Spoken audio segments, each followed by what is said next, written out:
Ժորժամբարի երեկո, բայց իմացաք, Ադրբեջանի այդ սիրախաղի մեջ Նիկոլը ուրացել է եւ նվիրել է Ալիևին նաեւ Արցախի հոգեվոր մշակութային ժառանգությունը, որ ստեղծվել է հայ ժողովրդի կողմից հազարամյակների ընթացքում։ Նիկոլ Փաշինյանը վերջի 1-1.5 տարվա ընթացքում չի բարձրաձայնել եւ որևէ ամբիոնում եւ որևէ հարթակում խորհրդարանականից մինչեւ կառավարական այդ ժառանգության պահպանության կարեւորությունը։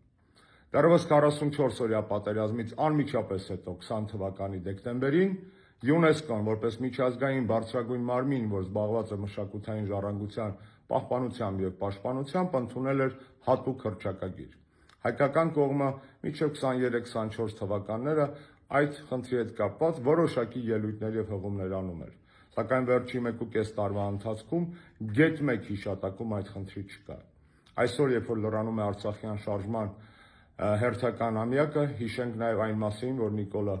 Արցախի հետ միասին Արցախում ստեղծված հայկական մշակույթը, հայկական հետքը, հայկական ժառանգությունը թողնում է Ալիևին։ Իսկ ոնց է վարվում Ալիևը դրա հետ բոլորս լավ գիտենք։ Այն ինչ որ չի կարող յուրացնել, քանդում է, իսկ մնացածը վերագրում է ադրբեջանական ժողովրդի հորինված պատմությանը։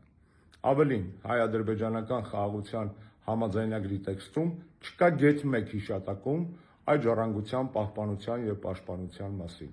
Ահա այսպես Նիկոլ Փաշինյանը վաճառում է մեզ բոլորիս, մեր պատմությունը,